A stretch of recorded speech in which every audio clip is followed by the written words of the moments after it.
जय हिंद, वंदे मातरम। स्वागत है आप सभी का फ्री एग्जाम यूट्यूब चैनल पर। दोस्तों, अगर आप रेलवे ग्रुप डी का एग्जाम देने वाले हैं तो आज ये तीसरा प्रैक्टिस सेट होने वाला है, जिसमें हमने केवल वही प्रश्न शामिल किया है जो प्रीवियस ईयर में कई बार पूछे गए हैं।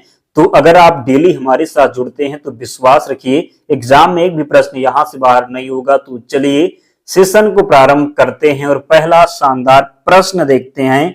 भारत के किस राज्य में रेलवे लाइन सबसे अधिक है? आपसे पूछा गया है भारत के किस राज्य में रेलवे लाइन सबसे अधिक है? मध्य प्रदेश में, उत्तर प्रदेश में, झारखंड में या फिर बिहार में? तो सही उत्तर हो जाएगा उत्तर प्रदेश में। किस प्रदेश में? तो भारत के किस राज्य में रेलवे लाइन सबसे अधिक है? तो उत्तर प्रदेश में, ध्यान रखेंगे। दूसरा प्रश्न है पूर्व सेंट्रल रेलवे जोन का मुख्यालय कहां है? आपसे पूछा गया है कि पूर्व सेंट्रल रेलवे जोन का मुख्यालय कहां है? पटना में, हाजीपुर में, गया में या फिर झारखंड में? आप लोग को अगर सही उत्तर पता है तो कमेंट जरूर करते रहें। पूर्व सेंट्रल रेलवे जोन का मुख्यालय कहां है? पटना, हाजीपुर, गया या फिर झारखंड? तो सही उत्तर हो जाएगा हाजीपुर में। कहां पर? तो पूर्व सेंट्रल रेलवे जोन का मुख्यालय है हाजीपुर में। अगला प्रश्न है पहिए और एक्सिल बनाने वाली रेलवे यूनिट कहां अवस्थित है? कर्नाटक, कानपुर, बंगलौर या फिर मध्य प्रदेश में? पहिए और एक्सिल बनाने वाली रेलवे यूनिट कहां अवस्थित है? तो बंगलौर में। कहां पर? तो बंगलौर में स्थित है, ध्यान रखेंगे। अगला है बंगाल का प्रथम गवर्नर जनरल निम्न में से कौन सा था? Warren Hasting, William Bentinck, Canning या फिर क्लाइव? आपको बताना है कि भारत का प्रथम गवर्नर जनरल निम्न में से कौन सा था? तो सही उत्तर हो जाएगा वारेन हेस्टिंग। क्या होगा? तो वारेन हेस्टिंग जो था ये भारत का प्रथम गवर्नर जनरल था। और जिन प्यारे दोस्तों ने अब तक वीडियो को लाइक नहीं किया है, आप सभी से निवेदन है आप लोग जल्दी से वीडियो को लाइक कर दीजिए और चैनल को सब्सक्राइब करके हमारे साथ जुड़ जाइए। अगर आप डेली हमारे साथ जुड़ते हैं तो विश्वास रखिए जब तक आपका एग्जाम आएगा तब तक आप उन सभी प्रीवियस ईयर प्रश्नों का रिवीजन कर लेंगे जो आपके एग्जाम में बार बार पूछा जाता है। तो चैनल को जरूर सब्सक्राइब करना है। युवा बंगाल आंदोलन किसने शुरू किया था? आपसे पूछा गया है कि युवा बंगाल आंदोलन किसने शुरू किया था? Ishwar Chandra Vidyasagar, Henry William Derozio, Raja Rammohan Roy या फिर इनमें से कोई नहीं? तो युवा बंगाल आंदोलन शुरू किया था हेनरी विलियम डेरोजियो। किसने? तो युवा बंगाल आंदोलन शुरू किया था हेनरी विलियम डेरोजियो, ध्यान रखेंगे। अगला है पश्चिम बंगाल में रानीगंज क्षेत्र किस लिए विख्यात है? आपसे पूछा गया है कि पश्चिम बंगाल में रानीगंज क्षेत्र किस लिए विख्यात है? पेट्रोलियम के लिए, कोयला के लिए, एल्युमिनियम या फिर कागज? तो पश्चिम बंगाल में रानीगंज क्षेत्र किस लिए विख्यात है? तो राइट आंसर हो जाएगा कोयला के लिए। किसके लिए? तो पश्चिम बंगाल में जो रानीगंज क्षेत्र है ये कोयला के लिए विख्यात है। अगला है पाक जलडमरू मध्य निम्न में से किनको अलग करता है? भारत और पाकिस्तान, भारत और म्यांमार, भारत और श्रीलंका या फिर इनमें से कोई नहीं? तो पाक जलडमरू मध्य किनको अलग करता है? पाक देख करके भारत और पाकिस्तान मत लगा देना वरना आप गलत करके आएंगे। सही उत्तर जो होगा भारत और श्रीलंका को। किसको? तो पाक जलडमरू मध्य निम्न में से किनको अलग करता है? तो भारत और श्रीलंका को। अगला है कुद्रेमुख की खानों से उत्पादित लौह अयस्क कहां से निर्यात होता है? मार्मोगांव, कोचीन, मंगलौर या फिर इनमें से कोई नहीं? तो राइट आंसर होगा क्या? तो मंगलौर हो जाएगा। कुद्रेमुख की खानों से उत्पादित लौह अयस्क कहां से निर्यात होता है? तो मंगलौर से होता है। कहां से? तो मंगलौर से होता है, ध्यान रखेंगे। नेक्स्ट है रेलवे के मुख्य सुरक्षा एजेंसी का क्या नाम है? आरपीएफ, सीआरपीएफ, बीएसएफ या फिर एनसीसी? तो सही उत्तर आप सभी को पता है, आसान प्रश्न है, आरपीएफ इसका राइट आंसर हो जाएगा। रेलवे के मुख्य सुरक्षा एजेंसी का जो नाम है ये आरपीएफ हो जाएगा। क्या होगा? तो आरपीएफ इसका राइट आंसर होगा। नेक्स्ट है सिग्नल की लाल बत्ती का क्या अर्थ है? पढ़ के जाना है, निश्चित ही पूछा जाएगा। सिग्नल की लाल बत्ती का क्या अर्थ है? चलना, मुड़ना, रुकना या फिर आगे बढ़ना? तो लाल बत्ती का अर्थ है रुकना। क्या होगा? तो सिग्नल की जो लाल बत्ती इसका अर्थ होता है रुकना। क्या होता है? तो रुकना होता है। 11वां प्रश्न है भारतीय रेल नेटवर्क का एशिया में कौन सा स्थान है? आपसे पूछा गया है कि भारतीय रेल नेटवर्क का एशिया में कौन सा स्थान है? पहला, दूसरा, तीसरा या फिर चौथा? तो सही उत्तर हो जाएगा दूसरा स्थान है। कौन सा है? तो भारतीय रेल नेटवर्क का जो एशिया में स्थान है ये दूसरा स्थान हो जाएगा। नेक्स्ट है सिकंदर के हमले के समय उत्तर भारत पर निम्नलिखित राजवंशों में से किस एक का शासन था? नंद वंश, मौर्य वंश, शुंग वंश। तो आपको बताना है, सही उत्तर हो जाएगा नंद वंश का था। किसका था? तो सिकंदर के हमले के समय उत्तर भारत पर निम्नलिखित राजवंशों में से किसका एक शासन था? तो नंद वंश का था। अगला है, प्लासी का युद्ध मैदान कहाँ स्थित है? आपसे पूछा गया है कि प्लासी का युद्ध मैदान कहाँ स्थित है? बिहार में, उड़ीसा में, तात्कालिक बंगाल में या फिर असम में? तो प्लासी का युद्ध मैदान कहाँ स्थित है? सही उत्तर हो जाएगा प्लासी का युद्ध मैदान कहाँ स्थित है, आपको बताना है। राइट आंसर हो जाएगा क्या होगा? तो ध्यान रखेंगे, जो प्लासी का युद्ध मैदान है ये तात्कालिक बंगाल होगा क्या? तो तात्कालिक बंगाल इसका राइट आंसर होगा। ध्यान रखेंगे, गलती नहीं करेंगे। अगला है, गंगा नदी के प्रमुख स्रोत क्या है? आपसे पूछा गया है कि गंगा नदी के प्रमुख स्रोत क्या है? भागीरथी और अलकनंदा, भागीरथी और यमुना, भागीरथी और सरस्वती या फिर सरस्वती और अलकनंदा? तो गंगा नदी के प्रमुख स्रोत हैं भागीरथी और अलकनंदा। क्या होगा? तो सही उत्तर होगा भागीरथी और अलकनंदा। ध्यान रखेंगे।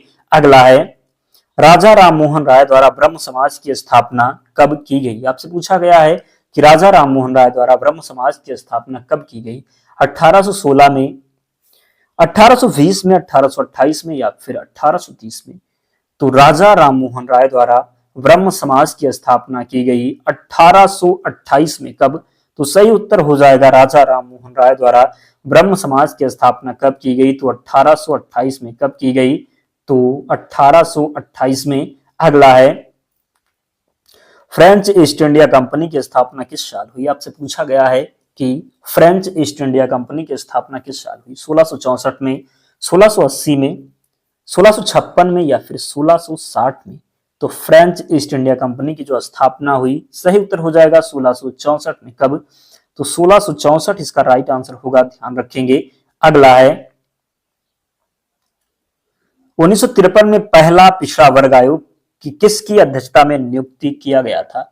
1953 में पहला पिछड़ा वर्ग आयोग की किसकी अध्यक्षता में नियुक्ति किया गया था? काका कालेलकर, पीपी मंडल, वीवी सिंह या फिर पीवी नरसिम्हा राव? 1953 में पहला पिछड़ा वर्ग आयोग किसकी अध्यक्षता में नियुक्त किया गया था? सही उत्तर हो जाएगा काका कालेलकर की अध्यक्षता में। किसकी अध्यक्षता में? तो काका कालेलकर की अध्यक्षता में। ध्यान रखेंगे। अगला है, भूकंप की तीव्रता मापने के पैमाने को क्या कहते हैं? वर्नियर पैमाना, रिएक्टर पैमाना, बुफॉर्ट पैमाना या फिर इनमें से कोई नहीं? तो सही उत्तर हो जाएगा रिएक्टर पैमाना। क्या कहते हैं? तो भूकंप की तीव्रता मापने के पैमाने को रिएक्टर पैमाना कहते हैं। ध्यान रखेंगे। अगला है, पृथ्वी के वायुमंडल का सर्वाधिक घनत्व कहां पर होता है? क्षोभ मंडल, समताप मंडल, मध्य मंडल या फिर आयन मंडल? पृथ्वी के वायुमंडल का सर्वाधिक घनत्व कहां पर होता है? तो सही उत्तर इसका हो जाएगा क्षोभ मंडल में। कहां पर? तो क्षोभ मंडल में। पृथ्वी के वायुमंडल का सर्वाधिक घनत्व कहां पर होता है? तो क्षोभ मंडल में होता है। पृथ्वी के वायुमंडल का सर्वाधिक घनत्व कहां पर होता है? तो क्षोभ मंडल में होता है। चक्रवात निम्नलिखित में से किस कारण से आता है? आपसे पूछा गया है कि चक्रवात निम्नलिखित में से किस कारण से आता है? निम्न दाब के कारण, उच्च दाब के कारण, निम्न तापमान के कारण या फिर उच्च तापमान के कारण? तो क्वेश्चन नंबर जो 20 है इसका राइट आंसर होगा निम्न दाब के कारण। किसके कारण? तो चक्रवात निम्नलिखित में से किस कारण से आता है? तो निम्न दाब के कारण। किसके कारण? तो चक्रवात निम्नलिखित में से किस कारण आता है? तो निम्न दाब के कारण। ध्यान रखेंगे। अगला है, भारत में उष्ण कटिबंधीय सदाबहार कहाँ पाए जाते हैं? भारत में उष्ण कटिबंधीय सदाबहार वन कहाँ पाए जाते हैं? केरल में, आंध्र प्रदेश में, मध्य प्रदेश में या फिर उत्तर प्रदेश में? भारत में उष्ण कटिबंधीय सदाबहार वन कहाँ पाए जाते हैं? तो क्वेश्चन नंबर 21 का जो राइट आंसर होगा केरल में। कहां पर? तो भारत में उष्ण कटिबंधीय सदाबहार वन कहाँ पाए जाते हैं? तो केरल इसका राइट आंसर हो जाएगा। क्वेश्चन नंबर 22 है, निम्नलिखित में से किसे भारत का मैनचेस्टर कहा जाता है? आपसे पूछा गया है कि निम्नलिखित में से किसे भारत का मैनचेस्टर कहा जाता है? अहमदाबाद को, कोयम्बटूर को, कानपुर को या फिर लखनऊ को? आपको बताना है कि निम्नलिखित में से किसे भारत का मैनचेस्टर कहा जाता है? तो राइट आंसर इसका हो जाएगा किसे? तो अहमदाबाद को। किसे? तो अहमदाबाद इसका राइट आंसर होगा। निम्नलिखित में से किसे भारत का मैनचेस्टर कहा जाता है? तो अहमदाबाद को कहा जाता है। ध्यान रखेंगे। क्वेश्चन नंबर 23 है, रेलवे ट्रैक की चौड़ाई कितनी है? आपसे पूछा गया है कि रेलवे ट्रैक की चौड़ाई कितनी है? 43 मीटर। दूसरा भी दिया हुआ है 1.43 मीटर, जो होगा 1.43 मीटर, 2.43 मीटर, 3.43 मीटर या फिर 4 मीटर। तो आपको बताना है सही उत्तर क्या हो जाएगा। जो 23 का जो सही उत्तर होगा 1.43 मीटर क्या होगा। तो रेलवे ट्रैक की चौड़ाई कितनी है, तो 1.43 मीटर होती है रेलवे ट्रैक की चौड़ाई। नेक्स्ट है, रेलवे इंजन की मुख्य शक्ति का स्रोत क्या है, बिजली, भाप, पेट्रोल या फिर डीजल। रेलवे इंजन की मुख्य शक्ति का स्रोत क्या है, सही उत्तर हो जाएगा डीजल क्या होगा। तो रेलवे इंजन की मुख्य शक्ति का जो स्रोत है ये डीजल होगा। अगला है, बिहार का अंतिम अफगान शासक कौन था। आपसे पूछा गया है कि बिहार का अंतिम अफगान शासक कौन था। क्वेश्चन नंबर 25 का सही उत्तर आपको बताना है दाऊद खान करामानी, सुलेमान करामानी, ताज खान करामानी या फिर शेरशाह। तो बताना है सही उत्तर क्या होगा, दाऊद खान करामानी क्या होगा। तो बिहार का अंतिम अफगान शासक कौन था, दाऊद खान करामानी था बिहार का अंतिम अफगान शासक। 26 है, अंटार्कटिका के तीसरे भारतीय शोध केंद्र की स्थापना किस नाम से की गई। अंटार्कटिका के तीसरे भारतीय शोध केंद्र की स्थापना किस नाम से की गई, सरस्वती भारती अन्वेषण या फिर इनमें से कोई नहीं। अंटार्कटिका के तीसरे भारतीय शोध केंद्र की स्थापना किस नाम से की गई, तो सही उत्तर होगा भारती के नाम से। किस नाम से, तो अंटार्कटिका के तीसरे भारतीय शोध केंद्र की स्थापना किस नाम से की गई, तो भारती के नाम से की गई, ध्यान रखेंगे।